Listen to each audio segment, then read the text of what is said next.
दंडवत प्रणाम प्रभु। हरे कृष्ण। हरे कृष्ण।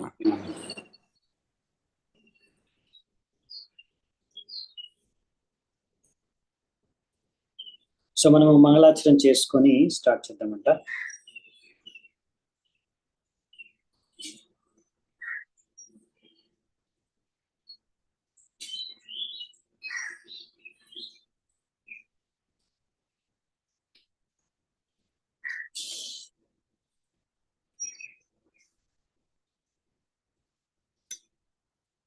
మనం మంగళాచరణ చేసుకొని స్టార్ట్ చేద్దామంట.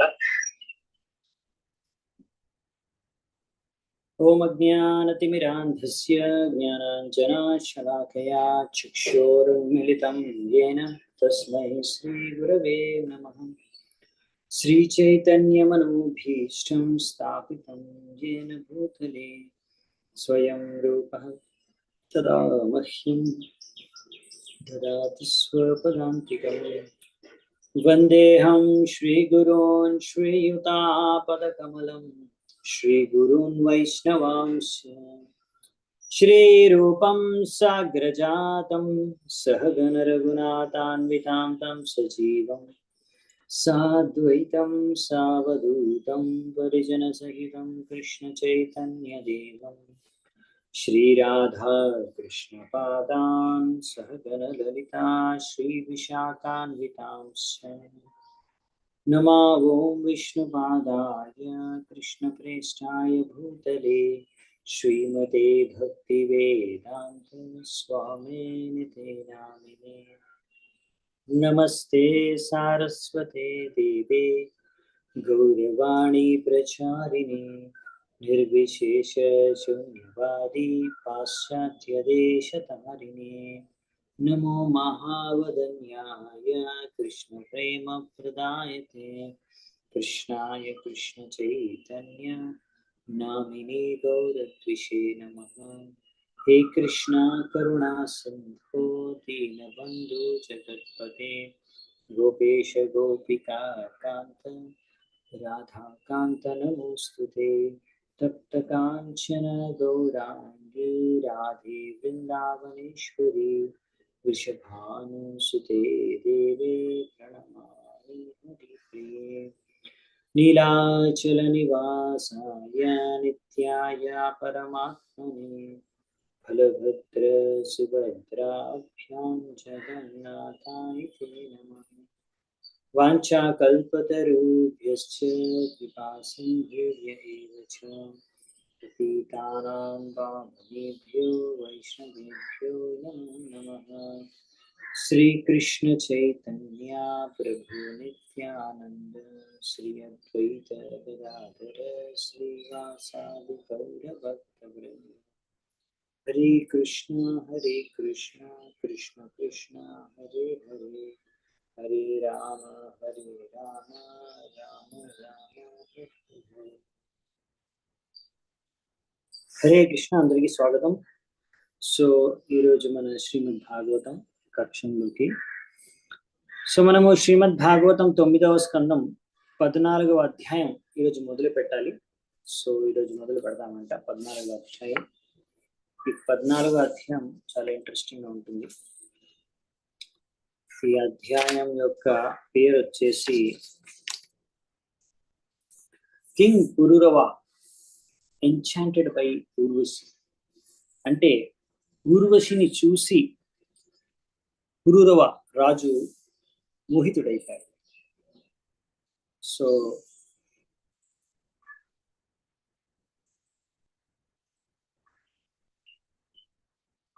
ఇప్పుడు మనము ఈ పురూరవ ఒక జననం నుంచి తీసుకొని ఊర్వశి ద్వారా ఎలా మోహితుడైపోయాడనే విషయాల్ని ఈ యొక్క అధ్యాయంలో చర్చించుకుంటాము. నేను ఎలాగైతే మీకు ముందే చెప్పాను, ఈ స్కందంలో అన్ని చాలా కాంట్రవర్షియల్ టైప్ అనిపించే లీలలు ఉంటాయి, కానీ ఏం కాంట్రవర్సీ ఏం లేదు. ఇప్పటికీ మీరు కొన్ని చూసే ఉంటారు, ఇంకా కొన్ని అలా చూస్తారు. ఇలా ఎవరు దేవతల లోకాల్లో కూడా ఇలా అనర్థాలకి బానిసలైపోయి, లేకపోతే వాటి యొక్క ప్రభావం ద్వారా ప్రభావితులైపోయి చాలాసార్లు ఇలాంటి పనులు చేస్తారు, కార్యాలు చేస్తారు. అవి సరైన కార్యాలు కావు. సో ఈ అనర్థాల వల్ల ఎలా అందరూ తప్పులు చేస్తూ ఉంటారు, కష్టాలు పడుతూ ఉంటారు, మళ్ళీ భౌతిక బంధనంలో చిక్కుకొని ఉంటారు. అంటే దేవతా లోకాల నుంచి తీసుకొని మనిషి లోకం, అన్ని లోకాల్లో కూడా, ఈ భౌతిక బ్రహ్మాండంలో ఉన్న అన్ని లోకాల్లో కూడా ఈ యొక్క విషయాల్ని మనం గమనిస్తాం అనమాట. అందుకే ఇప్పుడు వేరే లోకాల్లో కూడా అలా జరుగుతున్న విషయాలు మనం చూస్తున్నాము ఈ యొక్క స్కందంలో. అందుకనే ఫైనల్ గా కృష్ణుడికి భక్తి చేసుకుని ఒకటే ఉన్నతమైన మార్గం. ఏ లోకాలకు వెళ్ళినా కానీ భౌతిక బంధనాల నుంచి, అనర్థాల నుంచి మనకి ముక్తి లభించదు అనే విషయాన్ని మనం గ్రహించాలన్నమాట ఇలాంటి స్టోరీస్ విన్నప్పుడు. సో ఇప్పుడు పురూరవ రాజు యొక్క స్టోరీ విందామంట. ఈయన చాలా గొప్ప రాజు, కాకపోతే ఆయన కూడా కొన్ని అనర్థాలకు లోని ఈ యొక్క భౌతిక శోభకి, కష్టాలకి, దుఃఖాలకి లోనవుతాడు. సో ఆయన స్టోరీ చూద్దామంట. మొదటి శ్లోకం నుంచి. శ్రీ శుక ఉవాచ అతాతః శ్రూయతాం రాజన్ వంశః సోమస్య పావనః యస్మిన్నైలాదయో భూపాః కీర్త్యంతే కీర్తయః. సో ఇక్కడ శుకదేవ్ గోస్వామి మహారాజు పరీక్షిత్కి ఏం చెప్తున్నారంటే, హే రాజన్, ఇప్పటి వరకు నువ్వు నా దగ్గర నుంచి సూర్యవంశం గురించి విన్నావు, అవునా? ఇప్పుడు ఎంతో గొప్ప వంశం, ఖ్యాతి పొందిన వంశం, అది వింటేనే శుద్ధమైపోతాం అటువంటి వంశం. దాని గురించి ఇప్పుడు నేను వర్ణిస్తాను. అది వచ్చేసి చంద్రవంశం. సో చంద్రవంశం గురించి ఇప్పుడు వంశ సోమస్య, సోమవంశం అంటే బేసికల్లీ చంద్రవంశం. ఇప్పుడు చంద్రవంశం గురించి నేను మీకు వివరిస్తాను సో అని ఇప్పుడు చెప్తున్నారు అన్నమాట. అంటే ఇందులో వచ్చే రాజులు, ముఖ్యంగా ఇక్కడ పురూరవ మొదలగు వారు ఉన్నారు. అందులో ఈయన గురించి వినడం చాలా పుణ్యకీర్తయత, కీర్త్యంతే పుణ్యకీర్తయ. సో ఇప్పుడు అలా ఐలాదయో భూప, ఐలా అంటే ఇక్కడ పురూరవ చెప్తున్నారు. ఇలాంటి రాజు యొక్క కథ వినడం పుణ్యదాయకం, పుణ్యకీర్తయ, అందుకనే వర్ణిస్తున్నాను. సో అంటే ఇప్పుడు మనకి భాగవతంలో ఇచ్చే స్టోరీస్ ఏవైతే ఉన్నాయో, వచ్చే స్టోరీస్, ఆ కథలు ఏవైనా సరే దాని ముఖ్య ఉద్దేశం ఏంటంటే మనం శుద్ధపరచడానికి. సో ఇలా ఎన్నో రకాల ఉదాహరణలు, ఎన్నో రకాల కథల ద్వారా మనకు నేర్పించేది ఏంటంటే మనలో ఏ అనర్థాలు ఉన్నాయి, అవి ఎలా మనని బలహీనం చేసేస్తాయి, ఎలా అది మనని బానిసగా మార్చేస్తాయి, ఎలా అది మన పతనానికి గురి చేస్తాయి, ఎలా దాని ద్వారా మనము పతనం అయిపోతాం, ఇవన్నీ తెలుసుకోవడం, దీని ద్వారా జాగ్రత్త పడడం, ఎలా మరి మనం ఇవన్నీ అర్థం చేసుకొని భక్తి చేసుకోవాలి అనే విషయాలు నేర్పించడానికి స్టోరీస్ ఉన్నాయి. ఇలాంటి స్టోరీస్ మనం విన్నప్పుడు, భాగవతంలో చదివినప్పుడు ఏంటంటే మనం అర్థం చేసుకోవాల్సింది, మనం ఇలా అనర్థాలకు లోనవకుండా ఉండాలి అంటే ఏం చేయాలి అనే విషయాన్ని గ్రహించాలి. సో ఇక్కడ ఇలా వివిధ రకాల ఉదాహరణలు తీసుకొని మనకు చెప్పేది అది. ఇలా ఎంత పెద్ద రాజులైనా సరే, దేవతా లోకాల్లో ఉండే వ్యక్తులైనా సరే, ఇలా అనర్థాల యొక్క ప్రభావానికి గురైతారు. అలా గురైన వారు ఎలా వ్యవహరిస్తారు, ముఖ్యంగా కామం, క్రోధం, మోహం, మాత్సర్య భావన, లోభం. మనం చూసాము నిన్న కూడా ఒక స్టోరీ, వశిష్ఠుల వారు కూడా లోభానికి గురయ్యేలా చేశారు, ఇలా దిగజారిపోయారు. సో అలాగే ఇక్కడ మనం ఈ కథలు చూస్తాం. దీని ద్వారా మనం అదేంటి వాళ్ళు అలా ఎందుకు చేశారు అనే దాని గురించి విచారించడం కన్నా, సో ఇలా అనర్థాలు యొక్క శక్తి ఎంత, అసలు అనర్థాలు వాళ్ళలో ఉన్నాయంటే మనలో కూడా ఉన్నాయి. అంత పెద్ద దేవతలని అవి ప్రభావితం చేయగలిగాయి అంటే మనం ఒక లెక్క. అంటే మనం ఎంత జాగ్రత్తగా ఉండాలి. అందుకనే మాయ, ఇంకా ఈ 3 గుణాలు, ముఖ్యంగా ఈ అనర్థాలు, వీటి నుంచి మనం ప్రభావితం కాకుండా జాగ్రత్త పడాలి. దానికోసమే మనకి స్టోరీస్ చెప్తారన్నమాట. ఇలా ఇవి ఎంటర్టైన్మెంట్ గా ఉండొచ్చు, కాకపోతే మెయిన్ ఏంటంటే దీని నుంచి మనం నేర్చుకోవాల్సినది. సో ఇలాంటి స్టోరీస్ విని ఒక్కొక్కసారి కొంతమంది అదేంటి దేవతలు అలా అలా వ్యవహరిస్తారు, దేవతలు కూడా ఇంత చీప్ గా బిహేవ్ చేస్తున్నారు, ఇలాంటి దేవతలు అసలు హిందూ దేవతలు అంతా కూడా అంత చీప్ గా బిహేవ్ చేస్తున్నారు, ఈ దేవతలు అసలు ఇలాంటి స్టోరీలు వినాలి, అసలు ఇలాంటి పుస్తకాలు చదవాలి, అసలు ఏం అవసరం అని కూడా కొంతమంది తప్పుగా అర్థం చేసుకుంటారు. అసలు అంత దేవతలంతా ఇంతే, సో ఇలాంటి వాళ్ళని పూజించడం ఎందుకు, వీళ్ళు భగవంతుడి భక్తులంట, ఇంకా భగవంతుడికి అలా భక్తి చేసుకోవాలంట. సో ఏంటిది, చాలా మంది ఏంటంటే దీన్ని సరిగ్గా గ్రహించరు. అందుకే నేను కొంచెం బ్యాక్గ్రౌండ్ ఇస్తున్నాను. సో సరైన దృష్టికోణంతో ఈ యొక్క స్టోరీస్ మనం అర్థం చేసుకోగలిగితే మనము మన చేతన శుద్ధమవుతుంది. ఎలాగంటే మనం జాగ్రత్త పడతాం, ఇలాంటివి చేయకూడదు, మనం జాగ్రత్తగా ఉండాలి. ఓకే, సో వాయిస్ నేను మామూలుగానే మాట్లాడుతున్నాను, డైలీ ఎలా మాట్లాడుతున్నాను ఐ డోంట్ నో. అందరికీ ఓకేనా, క్లియర్గా వినపడుతుందా? గాయత్రి మాతాజీకి కొంచెం తక్కువ అనిపిస్తుంది voice. Okay, I try to raise, అంటే ఇంకా వాయిస్ ఇంక్రీజ్ చేయడానికి ట్రై చేస్తున్నాను ఇంకా. సో సెకండ్ శ్లోకం, సహస్ర శీర్షః పుంసో నాభిహృద సరోరుహాత్ జాతస్యాసిత్ సుతో ధాతుర్ అత్రిః పితృసమో గుణైః. ఇప్పుడు భగవంతుడు విష్ణు, గర్భోదాక్ష విష్ణు, ఆయనే సహస్ర శీర్ష పురుష అని కూడా అంటారు, అవునా? ఆయన గర్భోదాక్ష విష్ణు, గర్భోదక సముద్రం పైన ఆయన శయనించి ఉన్నాడు. ఆయన యొక్క నాభి నుంచి వచ్చిన కమలం పువ్వు పైన బ్రహ్మదేవుడు జన్మించాడు.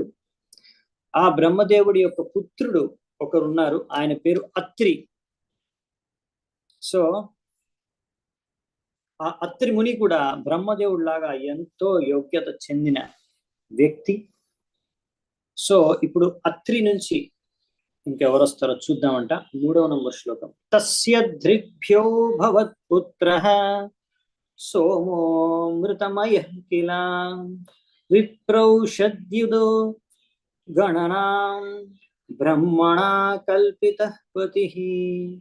ఇలా అత్రి ఆనందంతో, ఆయన ఆనంద బాష్పాలు వచ్చాయంట, ఆనందంతో కళ్ళల్లోంచి నీళ్ళు వచ్చాయి, ఆనంద బాష్పాలు. అందులోంచి ఆ ఆనంద బాష్పాల నుంచి పుట్టిన పుత్రుడే సోమ, చంద్రుడు. చంద్రుడి పేరు సోమ. ఎలాగైతే సూర్యుడి పేరు వివస్వాన్ అని మనం తెలుసుకున్నాము ముందు, అలాగే చంద్రుడికి కూడా ఒక పేరు ఉందన్నమాట. చంద్రుడి పేరు వచ్చేసి సోమ. అందుకనే ఈ సోమ, చంద్రుడి యొక్క కిరణాలు సూదింగ్, అంటే ఎంతో ఆహ్లాదాన్ని కలిగించే విధంగా ఉంటాయన్నమాట. ఇక్కడ అమృతమయ అన్నారు, అమృతమయమైన కిరణాలు, చంద్రుడి యొక్క కిరణాలు, అంతే కదా. ఎప్పుడైనా మీరు పూర్ణిమ చంద్రుడు, గౌర పూర్ణిమ రోజు మీరు చూసే ఉంటారు, చంద్రుడు ఫుల్గా ఉంటాడు. ఆ రోజు చంద్రుడు పూర్ణిమ ఉన్నప్పుడు ఆ చంద్రుడి యొక్క కిరణాలు చాలా ఆహ్లాదకరంగా ఆనందాన్ని అందిస్తాయి, సాటిస్ఫాక్షన్ చాలా. అది అమృతం కిరణాలు అంట, అమృతమయం అని వస్తున్నారు. వెన్నెల అంటాం కదా మనం, వెన్నెల అందరికీ చాలా ఇష్టం, రైట్?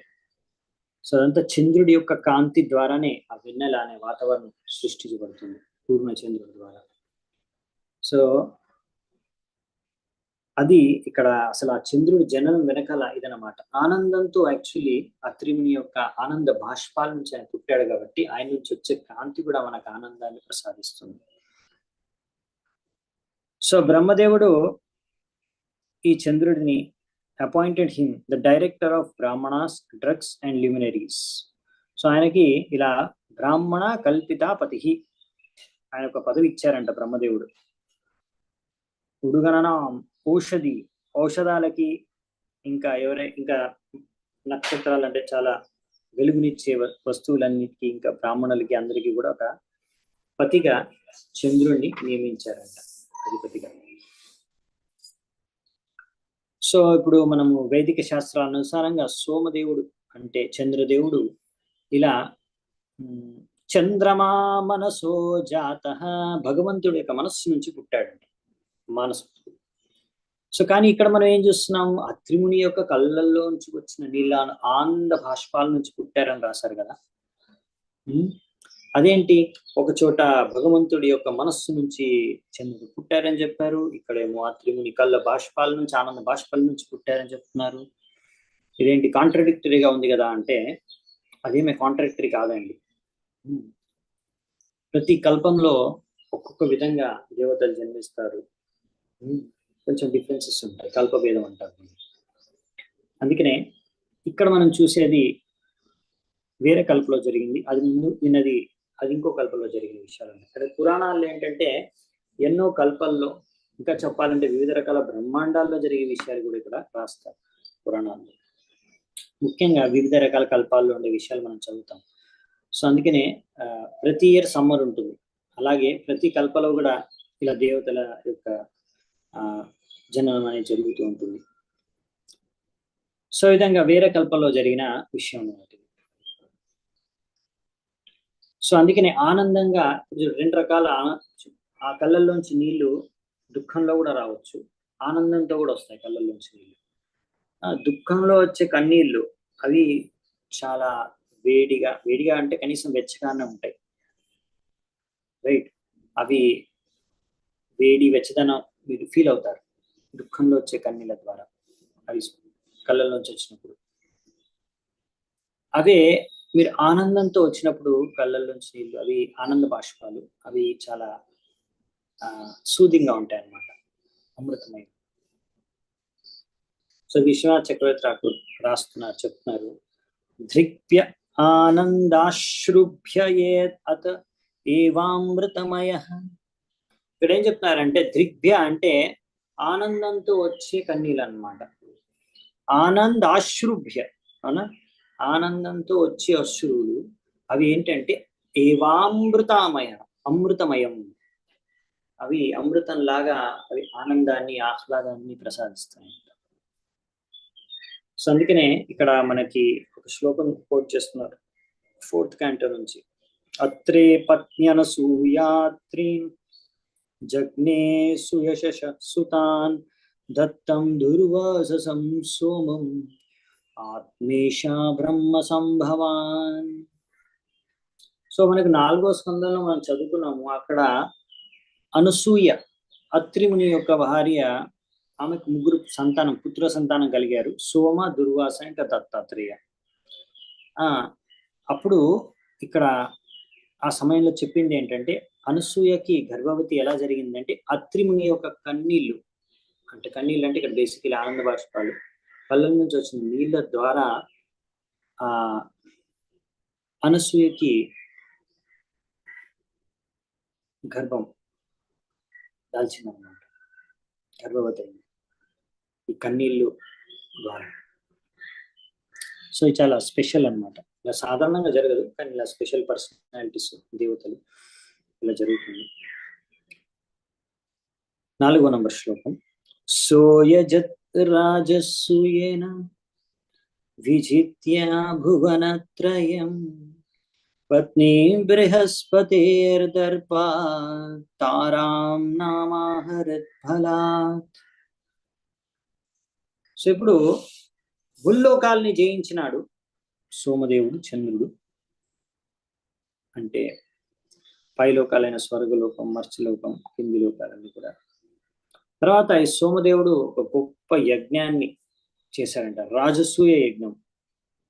ఈ విధంగా భూలోకాల్ని జయించి రాజసూయ యజ్ఞం చేసి ఆయనకు బాగా పొగరు, గర్వం, అహంకారం పెరిగిపోయింది.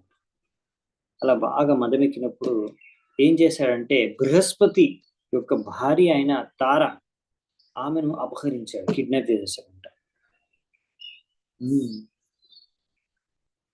నామాహరత్ తారాం నామాహరత్ బలాత్ అంటే బలవంతంగా తారా అనే పేరు కలిగిన బృహస్పతిర్ దర్పాత్, బృహస్పతి యొక్క దర్పణ అంటే ప్రైడ్, ఆయన యొక్క గర్వం, పత్ని సో బృహస్పతి యొక్క పత్ని భార్య అయిన తార, ఆయన గర్వమైన తారాని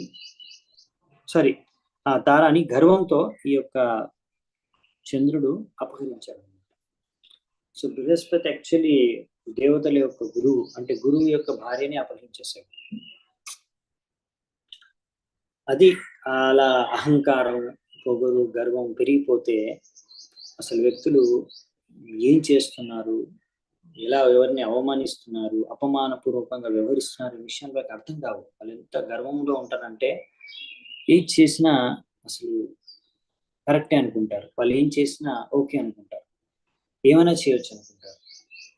ఇలా ఏదో ఒకసారి తప్పు చేసేస్తారు ఆ గర్వం అహంకారం కారణంగా. యదా సదేవ గురుణా యాచితో భిక్ష్ణసోమదాత్ నాత్యజత్తత్కృతే జగ్నే సురదానవ విగ్రహ. బృహస్పతి మళ్ళీ మళ్ళీ కోరాడంట. ఎవరు? ఆయన దేవగురు, దేవతల యొక్క గురువు అయిన బృహస్పతి ఆ యొక్క చంద్రుని అడిగాడంట మళ్ళీ మళ్ళీ, నా భార్యను తిరిగి ఇచ్చేసేయి, నా భార్యను తిరిగి ఇచ్చేసేయని. అయినా కానీ ఆ సోమదేవుడు ఇవ్వలేదంట తిరిగి. ఎందుకు? ఫాల్స్ ప్రైడ్, అహంకారం,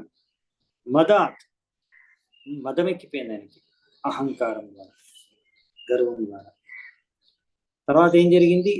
ఎంతవరకు వెళ్ళారంటే అప్పుడు మీరు చూడండి, సోమదేవుడు ఇవ్వడమే, అపహరించడమే కాకుండా ఇప్పుడు ఆయన అహంకారం ఏంటంటే, నేను ముల్లోకాలని జయించాను, నన్ను ఎవరు ఎదిరించేది.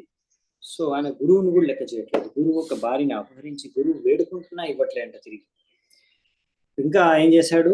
యుద్ధం కూడా సిద్ధమయ్యాడు, యుద్ధం చేయడానికి కూడా దానికోసం. సో ఇలా దేవతలకి దానవులకి మధ్యలో యుద్ధం మొదలైందంట. అదేంటి? ఇద్దరు దేవతల మధ్యలో కదా, దేవతల గురువు ఇంకా దేవత చంద్రుడు కదా, ఇద్దరు దేవతలే కదా, వాళ్ళిద్దరి మధ్యలో జరగాలి గొడవ. మరి దేవతలు దానవుల మధ్యలో ఎందుకు జరిగిందంటే గొడవ? దీనికోసం 6వ నంబర్ శ్లోకం. శుక్రో బృహస్పతిర్ద్వేషాత్ అగ్రహీత్ సాసురోడుపం హరో గురుసుతం స్నేహాత్ సర్వభూతాగణావృతః. ఇప్పుడు బృహస్పతి ఇంకా శుక్రాచార్య శుక్ర, వీరిద్దరికి శత్రుత్వం ఉంది. కాబట్టి శుక్ర ఏం చేశాడంటే ఆయన చంద్రుడి వైపు వెళ్ళిపోయాడంట. ఇంకా శుక్రాచార్యుడు చంద్రుడి వైపు వెళ్ళిపోతే ఆయనతో పాటు దానవులందరూ, అసురులందరూ కూడా చంద్రుడి వైపు వెళ్ళిపోయారు. అంటే ఇప్పుడు చంద్రుడికి సపోర్ట్ ఇచ్చేది ఎవరంటే శుక్రాచార్యుడు మరియు దానవులందరూ. కానీ భగవంతుడు శివుడు ఆయన యొక్క పుత్రుడు, because of affection for the son of his spiritual master,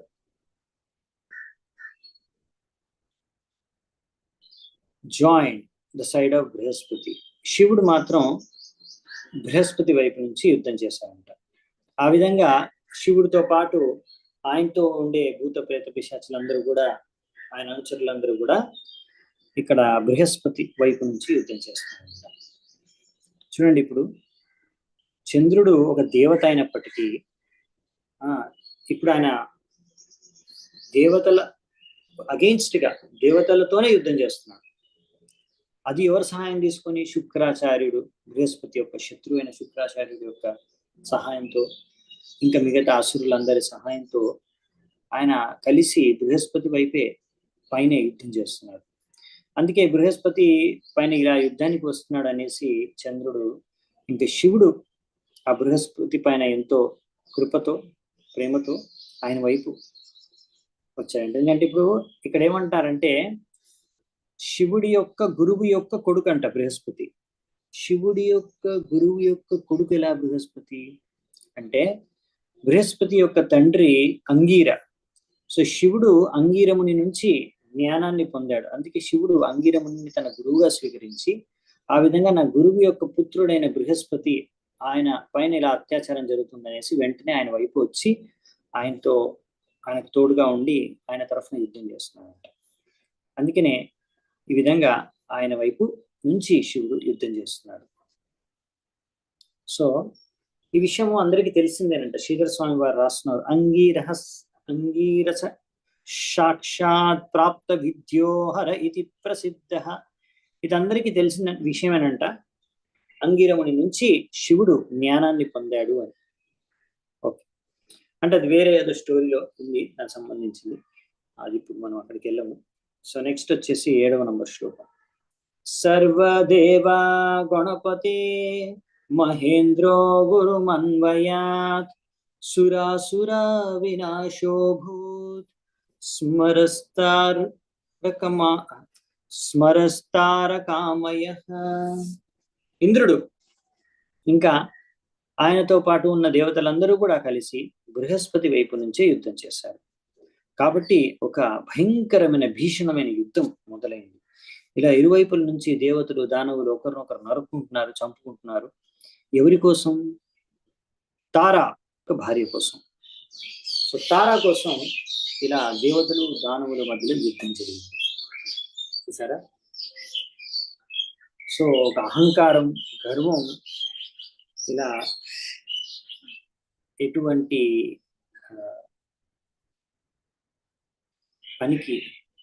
పని చేయడానికి మనకి ప్రేరేపిస్తుంది, తద్వారా ఎటువంటి పరిణామానికి గురి చేస్తుంది మనం చూడొచ్చు ఈ స్టోరీ ద్వారా. నెక్స్ట్ 8వ నంబర్ శ్లోకం. నివేదితో తాంగీరసో సోమం నిర్భర్త్స్య విశ్వకృత్ తారాం స్వభర్త్రే ప్రాయచ్చ అంతర్వత్నీమవైపతి.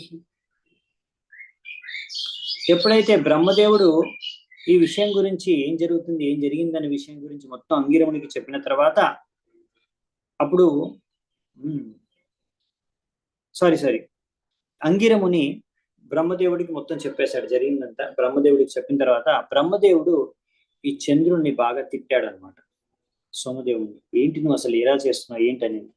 అప్పుడు బ్రహ్మదేవుడు తిట్టి ఆయన నుంచి తారను విడిపించి తన భర్త అయిన బృహస్పతి దగ్గరికి తీసుకొచ్చాడంట. కాకపోతే అప్పటికే తార గర్భవతి అని తెలిసింది. సో ఇప్పుడు తారని బ్రహ్మదేవుడు చంద్రుడికి తిట్టి ఆ తారను ఆయన నుంచి వదిలించి చంద్రుడి నుంచి అక్కడి నుంచి బృహస్పతి దగ్గరికి తీసుకొచ్చి ఇచ్చాడు, కానీ అప్పటికే ఆమె గర్భవతి. ఇప్పుడు మరి ఏం జరుగుతుందో చూడాలి. 9వ నంబర్ శ్లోకం. త్యజాశు దుష్ప్రజ్ఞే మత్క్షేత్రాధవీతం పరైః నాహం త్వాం భస్మసాత్కుర్యాం స్త్రియం శాంతానికే సతి. బృహస్పతి అన్నాడంట, ఓ యో ఫూలిష్ ఉమెన్, అంటే ఒక మూర్ఖురాలైన ఓ స్త్రీ, నీ గర్భం, ఈ గర్భంలో నా ద్వారానే నువ్వు యాక్చువల్లీ గర్భం దాల్చాలి. అటువంటిది మరొకరు ఎవరో ద్వారా నువ్వు గర్భాన్ని దాల్చావు. కాబట్టి వెంటనే ఆ యొక్క శిశువుకి జన్మనివ్వు, వెంటనే. సో నీకు ఏమి భయపడాల్సిన అవసరం లేదు. శిశువుని నువ్వు జన్మనిచ్చిన తర్వాత నేను నిన్నేమి బూడిద చేయను.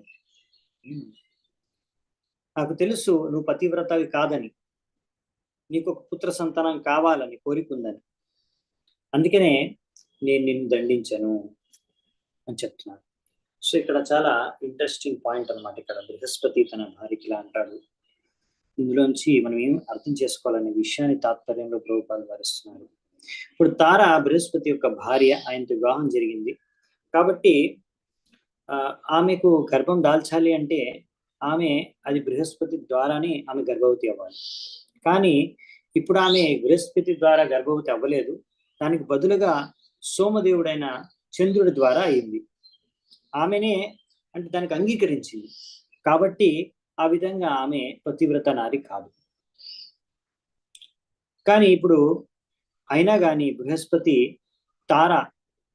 ఇప్పుడు బ్రహ్మదేవుడు ఎప్పుడైతే ఆ చంద్రుడి నుంచి విడిపించి తారాన్ని తీసుకొచ్చి ఇక్కడ ఇచ్చాడో బృహస్పతికి, బృహస్పతి ఆమెను స్వీకరించాడు.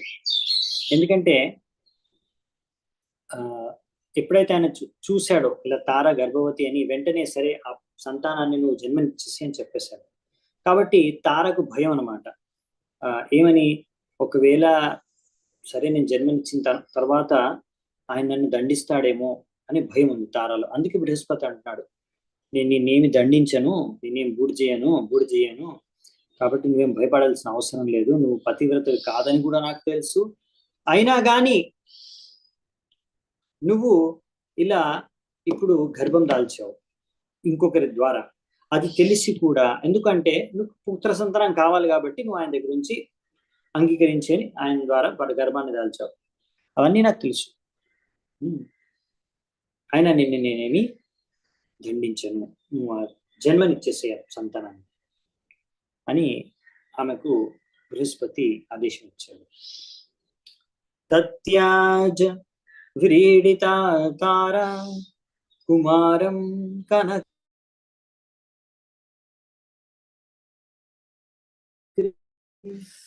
కుమారి సోమయేవచ. సో సుఖదేవ్ గోస్వామి చెప్తున్నారు, అలా బృహస్పతి యొక్క ఆదేశానుసారంగా తార, ఆమెకి చాలా సిగ్గేసింది, ఆమెకు అంటే సిగ్గేసింది అంటే అంటే ఆమె ఇలాంటి పని చేసినందుకు ఆమెకు సిగ్గేసింది. వెంటనే జన్మనిచ్చేసింది శిశువుకి. ఆ శిశువు చాలా అందంగా ఉన్నాడంట. అతనికి ఇక్కడ కనక ప్రభం కుమారం, కనక ప్రభం, కనకం అంటే గోల్డ్, అంటే బంగారు రంగు యొక్క కాంతి, బంగారు కాంతితో ఉన్నాడంట ఆ శిశువు, చాలా అందంగా ఉన్నాడంట. ఆ విధంగా ఇప్పుడు అంత అందమైన శిశువు పుట్టిన తర్వాత బృహస్పతి మరియు చంద్రుడు సోమదేవుడు ఇద్దరు కూడా కోరుకున్నారంట, ఆ అందమైన శిశువు నాకు కావాలి అంట. ఈ శిశువు ఎవరైతే జన్మించారో నాకు కావాలని ఇద్దరు కోరుకున్నారంట. ఇప్పుడు మరి నెక్స్ట్ ఏం జరిగిందంటే 11వ నంబర్ శ్లోకం, మమాయం నాథవేత్యుచ్చైస్ తస్మిన్ వివదమానయో పప్రచ్ఛృషయో దేవా నైవోచే వ్రీడితాతుసా. మళ్ళీ ఇద్దరి మధ్యలో గొడవ మొదలైంది, బృహస్పతి మరియు చంద్రుడి మధ్యలో. ఇద్దరు అన్నారు, ఈ యొక్క పుత్రుడు నా పుత్రుడు, నీ పుత్రుడు కాదు, ఇది నా సంతానం, నీ సంతానం కాదు అని ఇద్దరు గొడవపడడం మొదలెట్టారు. మళ్ళీ అప్పుడు అక్కడ చాలా మంది ఋషులు, మునులు, దేవతలు అందరూ ఉన్నారు. అందరూ అడుగుతున్నారు తారని, ఇప్పుడు పుట్టిన శిశువు ఎవరి సంతానం అని. అప్పుడు ఆమెకి ఎంత సిగ్గుతో తలదించుకొని అసలు జవాబు ఇవ్వలేకపోయింది, ఏం చెప్పలేకపోయింది. అందరూ అలా అడుగుతుంటే మీరు ఊహించుకోవచ్చు ఎటువంటి పరిస్థితి ఆమె ఫేస్ చేయాల్సి వచ్చింది. ఎందుకు చెప్పలేకపోయిందంటే ఇప్పుడు మనకి నెక్స్ట్ శ్లోకంలో అర్థమవుతుంది. 12వ శ్లోకం, కుమారో మాతరం ప్రాహ కుపితో లీకలజ్జయా కిం న వచస్య సద్వృత్తే ఆత్మావధ్యం వదాశు మే. అప్పుడేం జరిగిందంటే పుట్టిన శిశువు, ఆ శిశువు కోపం వచ్చిందంట. ఎందుకంటే అందరు అడుగుతున్నారు, ఇప్పుడు ఇద్దరు అంటున్నారు బృహస్పతి నా కొడుకు అని. బృహస్పతి చంద్రుడు కొట్లాడుకుంటున్నారు, గొడవ పడుతున్నారు. అక్కడ దేవతలు, మునులు అందరు అడుగుతున్నారు, చెప్పమ్మా ఎవరి కొడుకు అతడు, బృహస్పతి కొడుక లేకపోతే చంద్రుడి కొడుకు, ఎవరు పుట్టాడు అని. ఆమెకేమో ఇప్పుడు సిగ్గుతో అసలు ఆమె మాట్లాడలేకపోతుంది. అప్పుడు ఆ పరిస్థితి చూసి ఆ పిల్లవాడు కోపంతో తన తల్లిని అడిగాడు, నిజం చెప్పు, you unchaste woman, what is the use of your unnecessary shame. ఇలా అనవసరంగా ఇప్పుడు సిగ్గుపడి ఏం లాభం, నువ్వు ఒక పతివ్రత స్త్రీవి కాదు, చెప్పు నిజమేంటో అని. ఎందుకు నీ యొక్క తప్పును ఒప్పుకోవట్లేదు, వెంటనే నీ యొక్క తప్పుడు ఈ యొక్క వ్యవహారం గురించి వెంటనే చెప్పు అని ఆ పిల్లవాడు అడిగాడంట. అప్పుడు ఇంకా ఆలోచించాలి మీరు, తార యొక్క పరిస్థితి ఎలా ఉంటుంది. 13వ నంబర్ శ్లోకం, బ్రహ్మాతామ్రహాహూయ సమప్రాక్షిచ్య సాంత్వయం సోమసేత్యాహ శనకైః సోమస్తం తావదగ్రహీత్. ఆ సమయంలో ఆమె అటువంటి కష్టమైన పరిస్థితిలో ఉన్నప్పుడు బ్రహ్మదేవుడు ఏం చేశారంటే ఆ తారను ఒక ఏకాంతమైన ప్రదేశానికి తీసుకెళ్ళి ఆమెను ఓదార్చి ఆమెను అడిగాడు, అమ్మ చెప్పమ్మా, అసలు ఆ శిశువు పుట్టిన పుత్రుడు ఎవరి సంతానం, ఎవరి ద్వారా పుట్టాడు అని. అప్పుడు ఆమె మెల్లిగా చెప్పిందంట, ఆ శిశువు చంద్రుడి ద్వారానే పుట్టాడు, సోమదేవుడి యొక్క సంతానం. అలా ఆమె చెప్పిన తర్వాత వెంటనే తెలుసుకున్న సోమదేవుడు ఆ యొక్క శిశువుని తీసేసుకున్నాడు, నా పుత్రుడని. 14వ నంబర్ శ్లోకం. తస్యాత్మయోనిరకృత బుధ ఇత్యభిధాన్ నృప బుద్ధ్యా గంభీరయాయేన పుత్రేణాపోదురాన్ముదం. అప్పుడు సుఖదేవ గోస్వామి అన్నారు, హే మహారాజ్ పరీక్షిత్, అలా ఎప్పుడైతే బ్రహ్మదేవుడు చూశాడో ఈ పుత్రుడు ఎవరైతే పుట్టాడో శిశువు చాలా తెలివైనవాడు, చాలా బుద్ధిమంతుడని, అందుకనే ఎంత బుద్ధిమంతుడైన శిశువుకి పేరేం పెట్టారంటే బుధ అనే పేరు పెట్టారంట. బుద్ధ్యా గంభీరయాయేన, అందుకే బుధ అనే పేరు పెట్టారంట. ఎంతో బుద్ధి కలిగి ఉన్నవాడు కాబట్టి బుధ అని పేరు పెట్టారంట. సో ఈ విధంగా అప్పుడు చంద్రుడి దేవుడు, ఆయన నక్షత్రాల రాజు చంద్రుడు, ఎంతో ఆనందం ఆయన కలిగిందంట. నాకు ఎంత మంచి పుత్రుడు, ఎంత గొప్ప పుత్రుడు పుట్టాడు, ఎంత తెలివైన పుత్రుడు పుట్టాడు. ఆయన ఆనందంతో ఉండిపోయాడంట చంద్రుడు. తత పురూరవ జగ్నే ఇలాయాం యా ఉదాకృతః తస్య రూప గుణోధార్య శీలద్రవిణ విక్రమాన్ శ్రుత్వోర్వశీంద్ర భవనే గీయమానాం సురర్షిణా తదంతికం ఉపేయాయ దేవి స్మరశరార్ధిత. తర్వాత ఈ బుధ ఎవరైతే ఉన్నారో చంద్రుడి యొక్క పుత్రుడు, తారా ద్వారా పుట్టిన పుత్రుడు, ఆ బుధ ఇలా అనే ఒక స్త్రీ యొక్క గర్భం నుంచి ఇంకో సంతానాన్ని, ఒక పుత్రుణ్ణి పొందాడు. ఆయన పేరే పురూరవ. ఈ పురూరవుడి గురించి మనము 9వ స్కందం ముందులో కూడా ఒకసారి విన్నాము, రైట్? సో ఆయన యొక్క అందము, ఆ పురూరవుడి యొక్క అందము, ఆయన యొక్క లక్షణాలు, ఆయన యొక్క గొప్పతనము, ఆయన యొక్క ఆచరణ, సంపత్తి, శక్తి, ఇవన్నీ కూడా ఒకసారి నారద ముని ఈ పురూరవుడి గొప్పతనాన్ని వర్ణించాడంటే ఇక్కడ ఇంద్రుడి యొక్క సభలో. అలా ఇంద్రుడి సభలో ఆయన వర్ణిస్తున్నప్పుడు పురూరవుడి గురించి ఊర్వశి ఆ వర్ణన, నారదముని యొక్క ముఖాన్ని నుంచి ఆ వర్ణనను విని ఆమె ఆ పురూరవుడి పట్ల ఆకర్షితమైపోయింది.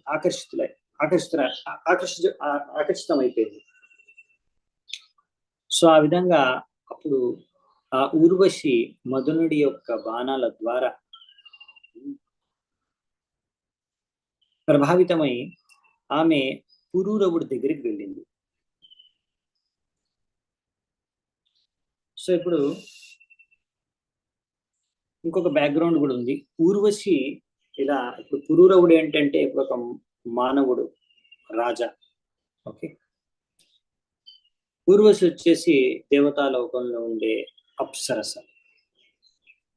సో ఇప్పుడు ఏం జరిగిందంటే ఊర్వశి ఒక బ్యాక్డ్రాప్ స్టోరీ 17-18 శ్లోకాల్లో చూద్దాం. మిత్ర వరుణయో శాపా ఆపన్నా నరలోకతాం నిశమ్యా పురుషా శ్రేష్టం కందర్పం ఇవ రూపిణం ధృతిం విష్టభ్యలలనా ఉపతష్టే తదంతికే సతాం విలోక్య నృపతిర్ హర్షేనోత్ఫుల్లలోచనః ఉవాచ శ్లక్ష్ణయా వాచ దేవీం హృష్టతనూరుహ. ఈ విధంగా మిత్ర మరియు వరుణ వీళ్ళిద్దరి ద్వారా శపించబడడం కారణంగా ఈ స్వర్గంలో ఉన్న అప్సరస్ అయిన ఊర్వశి ఆమె ఒక మనుషుల యొక్క లక్షణాలు ఆచరణ ఆమెలోకి వచ్చేసాయి. ఆ శాపం ద్వారా ఆమె ఒక మనిషి, ఒక మానవుడిలాగా, అంటే మానవ లోకంలో ఉండే ఒక మనిషిలాగా వ్యవహరించడం, ఆచరించడం మొదలుపెట్టిందంట. అందుకనే ఆమె ఇలా ఒక మానవుడైన పురూరవుడిని చూసి, ఇప్పుడు పురూరవుడైన సాధారణమైన మానవుడు కాదు, మానవుల్లో ఎంతో అందమైన పురుషుడు పురూరవుడు, శ్రేష్టమైన పురుషుడు. ఆయన యొక్క సౌందర్యం, పురూరవుడి యొక్క సౌందర్యుడు మదనుడితో సమానంగా ఉంది. అంత సౌందర్యవంతుడైన పురూరవుడిని చూసి అప్పుడు ఆమె ఆకర్షితురాలైపోయి ఆమె ఎంతో నిగ్రహణతో, తనపై నిగ్రహంతో ఆయన దగ్గరికి వెళ్ళిందంట, పురూరవుడి దగ్గరికి వెళ్ళింది. ఇలా ఎప్పుడైతే పురూరవుడు ఊర్వశిని చూశాడో అప్పుడు ఆనందంతో ఆయన కళ్ళల్లో ఆనందం పెరిగిపోయిందంట. ఆయన వెంట్రుకలన్నీ, ఆయన శరీరం పైన ఉన్న వెంట్రుకలన్నీ నిలబడ్డాయంట. సో ఈ విధంగా అంటే పురూరవుడు కూడా ఆమె పట్ల ఆకర్షితుడైపోయాడు, ఊర్వశి పట్ల. ఈ విధంగా అప్పుడు ఆనందంతో, మందహాసంతో ఆ యొక్క పురూరవుడు ఇప్పుడు ఊర్వశితో ఇలా మాట్లాడుతున్నాడు. సో రాజా యొక్క వచనాలు. శ్రీ రాజోవాచ స్వాగతం తే వరారోహే ఆస్యతాం కరవామకిం సంభ్రమస్వ మయా సాకం రతిర్నౌ శాశ్వతి సమాహ. సో ఇప్పుడు ఏమంటా అంటే పురూరవుడు డైరెక్ట్ గా ఊర్వశితో అలా అంటాడు, ఓ అందమైన స్త్రీ, స్వాగతం నీకు, ఇక్కడ కూర్చో, నాకు చెప్పు, నేను నీకు ఏం చేయగలను, నాతో నువ్వు ఎంత కాలం కావాలంటే అంతకాలం భోగించవచ్చు, ఎంజాయ్ చేయొచ్చు, మనం ఇలా ఆనందంగా భోగిస్తూ జీవితాంతం గడిపేద్దాం అనేసి డైరెక్ట్ గా ఆమెకు ప్రపోజ్ చేస్తాడు అనమాట పురూరవుడు, ఆకర్షితుడైపోయానికి. అప్పుడు ఊర్వశి ఏమందో చూద్దాం. ఊర్వశి ఉవాచ కస్యాస్త్వయి న సజ్జేత మనోదృష్టిశ్చ సుందర యదంగాంతరమాసాధ్య చ్యవతేహ విరంసయ. అప్పుడు ఊర్వశి ఏమందంటే, ఓ అందరికన్నా అందమైన పురుషుడా, ఏ స్త్రీ యొక్క మనస్సుని నిన్ను చూసిన తర్వాత ఆకర్షితం అవ్వదు? ప్రతి స్త్రీ నిన్ను చూసి ఇలాగ ఆకర్షితం అయిపోవాల్సిందే. ఒకవేళ నీ యొక్క గుండెల పైన ఆమె ఆశ్రయాన్ని పొందితే ఇంకా నీతో పాటు భోగించడానికి ఏ స్త్రీ కూడా కాదనదు. నీ దగ్గర ఆశ్రయం లభిస్తే, నీ గుండెల్లో చోటు లభిస్తే, అలాంటి స్త్రీ నీతో కలిసి జీవించడానికి, భోగించడానికి ఏమాత్రం ఎప్పుడు కూడా కాదనదు. సో బేసికలీ విషయం ఏంటంటే ఇక్కడ అలా ఒక అందమైన పురుషుడు, అందమైన స్త్రీ ఇద్దరు కలిసి అలా ఆలింగనం చేసుకుంటే ఎవరు కూడా వాళ్ళని ఇంకా ఆపలేరు అనమాట భోగించడంలో. అందుకనే శ్రీమద్ భాగవతంలో అన్నారు, యన్మైతునాది గృహమేది సుఖం హితుచ్చం. సో ముఖ్యంగా ఇప్పుడు ఈ పురూరవుడు ఇంకా ఊర్వశి మధ్యలో ఈ సంబంధం ఏదైతే ఏర్పడిందో ఇది సంపూర్ణంగా ఒకరినొకరు ఈ భౌతిక దేహ యొక్క సౌందర్యాన్ని చూసి ఒకరి పట్ల ఆకర్షితులైపోయి ఇష్టపడి భోగించి కలిసి ఉండడానికి ప్రయత్నిస్తున్నారు. సో ఇది అసలైన సమస్య అన్నమాట ఈ యొక్క భౌతిక ప్రపంచంలో. ఇలా శరీరం యొక్క ఆకర్షణ చూసి, అంటే సౌందర్యం, శరీరం యొక్క సౌందర్యం చూసి, భౌతిక సౌందర్యం చూసి ఒకవేళ స్త్రీ కానీ పురుషుడు కానీ స్త్రీ పట్ల ఆకర్షితులై కనుక వాళ్ళు ప్రేమించుకొని వివాహం చేసుకుంటే మామూలుగా అది ఇలా జన్మైతునాది గృహమేది సుఖం హిత్యం. సో ఇలా భౌతిక బంధనానికి కారణమవుతుంది బేసికల్లీ. ఎందుకంటే వాళ్ళు ఆ విధంగా ఆ సుఖం కోసం, ఎంజాయ్ చేయడం కోసం అని వాళ్ళు ట్రై చేస్తున్నారు కాబట్టి. సో అందుకనే ఇక్కడ చెప్తారు అనమాట. దీని ద్వారా యాక్చువల్లీ స్టోరీ నుంచి మనం నేర్చుకోవాల్సిందే అది. ఇలా అంటే ఇంతకుముందు కూడా చాలా స్టోరీస్ ఉన్నాయి. ఇప్పుడు కర్దమముని దేవదత్త స్టోరీ ఉంది. ఇప్పుడు మీరు కర్దమముని దేవదత్త స్టోరీ, వాళ్ళు కూడా వివాహం చేసుకుంటారు, రైట్? అక్కడ కూడా కర్దమముని దేవహూతి ఇద్దరికి ఆకర్షణ కలుగుతుంది. కానీ ముఖ్యంగా ఏంటంటే అక్కడ కర్దమముని యొక్క ఉద్దేశం ఏంటంటే ఆయన తపస్సు చేసుకుంటాడు భగవంతుడికి. ఎందుకు అంటే ఒక మంచి భార్య కోసం ఆయన తపస్సు చేసుకొని ప్రార్థించుకుంటాడు. భగవంతుడికి కూడా ఆ విషయం తెలిసి ఆయనే స్వయంగా అరేంజ్ చేస్తాడు ఆయన కోసం అని. ఆయన ప్రార్థించుకుంది ఎందుకు, నాకు ఒక మంచి భార్య ఎందుకు కావాలంటే నాకు నా ఆధ్యాత్మిక జీవితంలో ఇంకా బాగా నేను భక్తి చేసుకొని ముందుకెళ్ళడానికి నాకు అలా సహకరించే ఒక భార్య కావాలి, నా అటువంటి మనస్తత్వం అలాంటి కలిగి ఉన్న ఒక భార్య కావాలి. అందుకే భగవంతుడు కర్దముని అడక్క ముందే అని చెప్పేస్తాడు అన్నమాట, నీకోసం నేను ఆల్రెడీ ఒక అమ్మాయిని సెలెక్ట్ చేశాను, వాళ్ళ దగ్గరకు వచ్చి ప్రపోజల్ తీసుకొని వస్తారు, సో నువ్వు ఓన్లీ యాక్సెప్ట్ చేయాలంటే. ఇంకా నువ్వు ఎలా కోరుకుంటున్నావో, ఎలాంటి భార్య కావాలని కోరుకుంటున్నావో, నీకు ఏ ఉద్దేశంతో కోరుకుంటున్నావో ఎగ్జాక్ట్లీ అవన్నీ నాకు తెలుసు, దాని ప్రకారం అంతా అరేంజ్ చేశాను, ఆమె కూడా కోరుకునే విధంగానే ఉంటుంది అని మొత్తం భగవంతుడు చెప్పేశాడు ముందే. కాబట్టి ఈ రోజు నుంచి 2 రోజుల తర్వాత ఎప్పుడో వస్తారు వాళ్ళు, ప్రపోజల్ యాక్సెప్ట్ చేసుకో, దాని తర్వాత నేను స్వయంగా నీకు సంతాన రూపంలో, పుత్రుడి రూపంలో నేను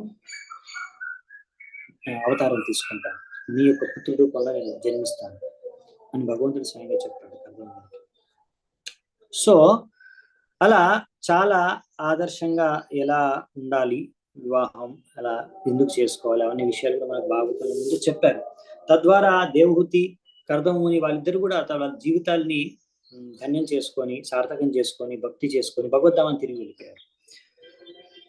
సో అవన్నీ కూడా మనం చూసాం, అలాంటి ఉదాహరణ ఇప్పుడు చూసాము. సో ఇక్కడ ఇది ఇంకో రకమైన ఉదాహరణ అన్నమాట. ఇక్కడ ఏంటంటే వీళ్ళిద్దరూ జస్ట్ భౌతిక శరీరం యొక్క సౌందర్యం చూసుకొని ఆకర్షితులైపోయారు, వాళ్ళు ఇంకేం చూసుకోలేదు అక్కడ. ఏతా పురణకౌ రాజన్ న్యాసౌ రక్షస్వమానద సంరంస్యే భవతా సాకం శ్లాఘ్య స్త్రీణాం వరస్మృతః. సో ఇక్కడ అనువాదంలో ఏం రాశారంటే, అంటే ఊర్వశి ఏమంటుందంటే, ఓ నా ప్రియమైన రాజా పురూరవ, నాకు దయచేసి రక్షణ ఇవ్వు, అలాగే please give protection to this 2 lambs who have fallen down with me. నాతో పాటే 2 మేకపిల్లలు, ల్యాంబ్ అంటే రైట్ మేకపిల్లనే.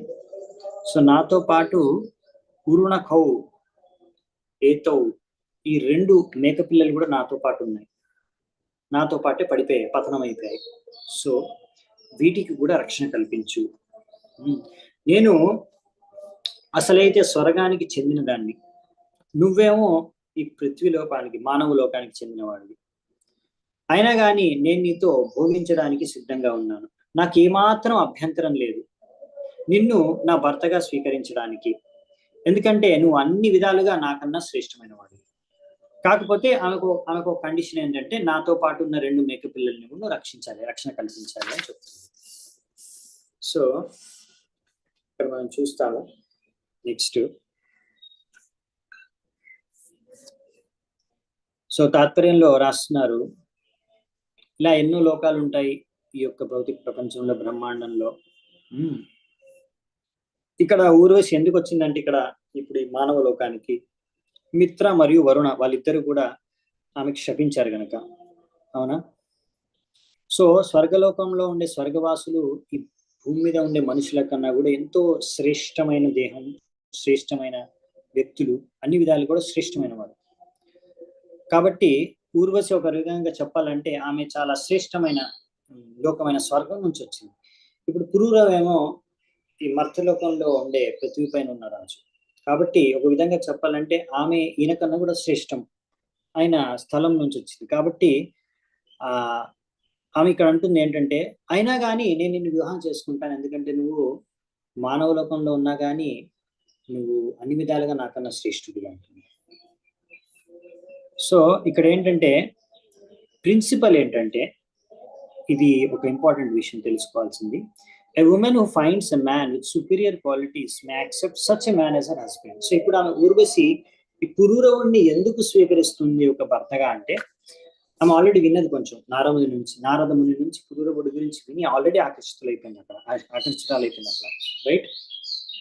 సో ఆమె క్లియర్ అన్నమాట. కానీ పురూరవుడు మాత్రం ఆ ఊర్వశి గురించి పెద్దగా ఏం వినలేదు. చెప్పాలంటే ఆయన ఊర్వశిని చూసి ఆకర్షితుడైపోయాడు. సో ఊర్వశి మాత్రం ఆయన గురించి చాలా విని వచ్చింది. సో పురూరవుడి గురించి ఆల్రెడీ ఊర్వశికి చాలా విషయాలు తెలుసు, విన్నది. సో ఆమె అందుకే గ్రహించింది, ఇది నాకన్నా చాలా శ్రేష్ఠుడే, కాబట్టి అలాంటి వ్యక్తిని భర్తగా స్వీకరించడానికి నాకు ఏం అభ్యంతరం లేదని చెప్తుంది. సో ఇక్కడ మనం తెలుసుకోవాల్సింది ఏంటంటే, ప్రభుపాల్ వారు రాసింది ఏంటంటే, అలా స్త్రీ ఎప్పుడైతే ఒక వ్యక్తి తనకన్నా కూడా శ్రేష్టమైన లక్షణాలు కలిగి ఉన్నాడో అటువంటి వ్యక్తిని కనుక ఉంటే అటువంటి వ్యక్తిని భర్తగా స్వీకరించాలి. అలాగే పురుషుడు వచ్చేసి, if man finds a woman who is from an inferior family but who has good qualities he can accept civilly. ఒకవేళ ఆ పురుషుడు ఒక స్త్రీ చూశాడు అనుకోండి, స్త్రీ ఒకవేళ ఆ స్త్రీ ఒక తక్కువ కులం, తక్కువ జాతి, లేకపోతే అటువంటి పరివారంలో పుట్టిన స్త్రీ అయినా సరే, కానీ ఆమెలో మంచి గుణాలు, లక్షణాలు ఉంటే అతను ఆమెని తన ఒక భార్యగా స్వీకరించవచ్చు అని చాణక్య పండితులు అన్నారు. స్త్రీ రత్నం దుష్కులాదపి. సో ఈ విధంగా ఒక స్త్రీ పురుషుడు ఎవరైతే భార్యాభర్తలుగా అవుతారో వారి యొక్క లక్షణాలు ఒకే సమానమైన స్థలంలో ఉన్నాయి. సో అది ప్రిన్సిపల్ ఇక్కడ మనం చెప్పింది ముఖ్యంగా బేసికలీ. సో నెక్స్ట్ శ్లోకం ఇప్పుడు చూద్దామంట.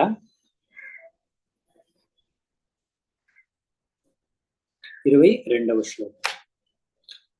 ఘృతం మే వీరపక్ష్యం స్యాన్ నేక్షే త్వాన్యత్ర మైథునాత్ వివాససం తత్తతేథి ప్రతిపేదే మహామనాః. సో ఇక్కడ అనువాదం చూడండి. ఊర్వశి ఏమంటుందంటే, మై డియర్ హీరో, అంటే ఓ వీరా, నెయ్యిలో చేసిన ఆహారాన్ని మాత్రమే నేను స్వీకరిస్తాను. ఫస్ట్ థింగ్ చెప్పింది. అంటే ఇప్పుడు వివాహం చేసుకుంటాను, నీతో పాటు ఉంటాను, కానీ నేను తినే ఆహారం ఓన్లీ నెయ్యిలో మాత్రమే వండినది ఉండాలి. సెకండ్ పాయింట్ ఏంటంటే, వంటకాలన్నీ నేతిలో ఉండాలండి, శుద్ధమైన నెయ్యిలో ఉండాలి. సెకండ్ పాయింట్ ఏంటంటే, I shall not want to see you naked at any time except at the time of sexual intercourse. మైథునం చేసే సమయంలో తప్ప ఇంకా వేరే సమయాల్లో ఎప్పుడు కూడా నేను నిన్ను నగ్నంగా చూడకూడదు. ఈ 2 కండిషన్స్ ఆమె పెట్టిందంట. అప్పుడు వెంటనే చాలా గొప్ప వ్యక్తి అయిన పురూరవుడు రాజు వెంటనే ఆ యొక్క 2 షరతులను ఆయన స్వీకరించాడు. ఓకే, మొదటిది ఏంటంటే, దీనికన్నా ముందు ఒకటి పెట్టిన షరతు, అంటే షరతు అంటే కాదు కానీ ఒక కోరిక కోరింది ఏంటంటే, నా 2 మేక పిల్లల్ని కూడా నువ్వు రక్షించాలని నాతో పాటు. నెక్స్ట్ వచ్చేసి ఈ 2 షరతులు పెట్టింది ఏంటంటే, నెయ్యిలో వండిన పదార్థాలు మాత్రమే తింటాను, ఇంకొకటి నేను నిన్ను మైథునంలో మాత్రమే, అలా మైథునంలో కాకుండా మరి ఎప్పుడు నేను నగ్నంగా చూడకూడదు. సో పురూరవుడు దానికి అంగీకరించాడు. ఎందుకంటే ఈ కండిషన్ చాలా ఇంపార్టెంట్. ఈ కండిషన్ మీదనే స్టోరీ నడుస్తుంది.